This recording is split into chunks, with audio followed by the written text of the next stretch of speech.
Rajeshwara Reddy 10th NDRF Vijayawada నుంచి వచ్చాం మేము. NDRF అంటే మీకు తెలుసా ఏమైనా? నేషనల్ డిజాస్టర్ రెస్పాన్స్ ఫోర్స్, జాతీయ విపత్తు స్పందన దళం. ఇది వచ్చేసి ఫస్ట్ 2006లో స్టార్ట్ అయ్యాయి 8 బెటాలియన్స్. ఇప్పుడు ప్రస్తుతానికి 16 బెటాలియన్స్ ఆల్ ఇండియాలో వర్క్ చేస్తున్నాయి.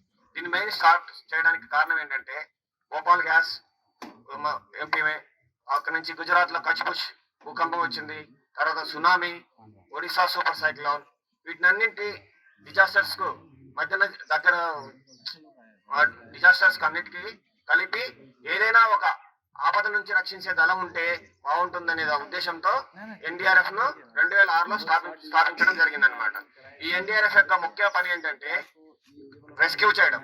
ఇట్లా కొలాప్స్ బిల్డింగ్స్, ఏదైనా భూకంపాలు వచ్చి ఏదైనా కొలాప్స్ జరిగింది, ఇల్లు పడిపోయాయి, ఏదైనా స్కూల్స్ పడిపోయాయి, వాటి నుంచి సేఫ్ గా లేదా ఎవరైనా విక్టిమ్స్ ఎక్కడైనా ఉంటే వాళ్ళని సేఫ్ గా బయటికి తీసేదానికి, ప్లస్ ఫ్లడ్స్ ఇప్పుడు వరదలు వస్తుంటాయి. మనకు డ్యామ్ దగ్గరలో ఉంది.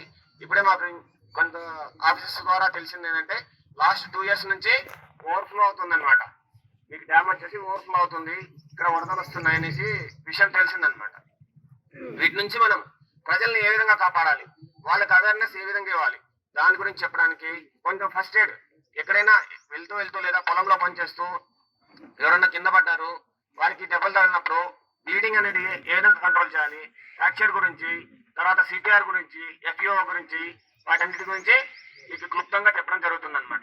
ఫస్ట్ మనం ఎక్కడైనా వర్క్ చేస్తున్నాము లేదా పొలంలో గడ్డికి వస్తున్నాం, మెయిన్ పొలం చేసే వాళ్ళు ఎక్కువ ఉంటారు కాబట్టి ఇక్కడ పొలంలో గడ్డికి వచ్చేటప్పుడు ఏమవుతుంది, చేతులు కానీ కాళ్ళు కానీ తెగడం జరుగుతుంది. వాటిని బ్లీడింగ్ అనేది కంట్రోల్ ఏ విధంగా చేస్తాం, బ్లీడింగ్ కంట్రోల్ చేయడానికి టెక్నిక్స్